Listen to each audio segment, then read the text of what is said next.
जिल्हा परिषद गट आणि पंचायत समिती या ठिकाणी भारतीय जनता पार्टीचे तडफदार असे सगळे उमेदवार तिघही उमेदवार उभे आहेत। या सगळ्या भागामध्ये ज्यावेळेला जिल्हा परिषद सदस्य किंवा पंचायत समिती सदस्य नव्हते तरी देखील भारतीय जनता पार्टीने 2.5-3 कोटी रुपयाचा निधी माझ्याच माध्यमातून शासनाकडून आम्ही आणला होता।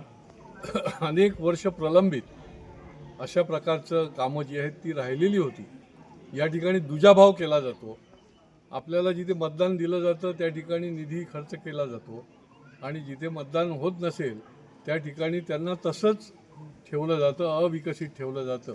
परंतु आता येणाऱ्या या जिल्हा परिषद पंचायत समितीच्या निवडणुकीच्या निमित्ताने भारतीय जनता पार्टीचा आपण कमळ फुलवा।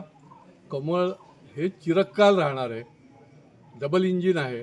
केंद्रामध्ये मोदीजींच्या नेतृत्वाखाली सर्व दूर अशा प्रकारचा विकास होतो आहे। राज्यामध्ये देखील आदरणीय नरेंद्र मोदी केंद्रामध्ये आणि राज्यामध्ये देवेंद्र फडणवीसांच्या नेतृत्वाखाली काम होते आणि त्याच्यामुळे कमळाशिवाय पर्याय नाही। कमळ याचाच अर्थ विकास, गाव पाड्याचा विकास, सर्व घटकांचा विकास आणि तो आम्ही करायला सुरुवात केलेली आहे। आपण आपलं मत जे आहे ते कमळावर द्या। जिल्हा परिषद गट असेल, पंचायत समिती, हे सगळे जे आमचे उमेदवार आहेत, तिसंगी गटामध्ये देखील आमचा कमळ उभा आहे, भारतीय जनता पार्टी उभी आहे, स्वतंत्रपणे उभी आहे आणि भारतीय जनता पार्टी स्वतंत्रपणे चमत्कार करू शकतं, परिवर्तन आणू शकतं। तुम्ही कोणाच्या भरोशावर आणि कोणाच्या आश्वासनावर राहू नका। भारतीय जनता पार्टीशी भक्कम असा पाठिंबा द्या।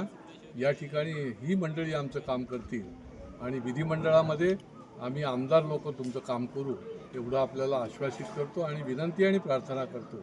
आपण एकदा यांना निवडून पाठवा, पुढच्या 5 वर्षामध्ये तुम्हाला टीका करायला जागा ठेवणार नाही, अशा प्रकारचं काम आम्ही सगळे मिळून करू।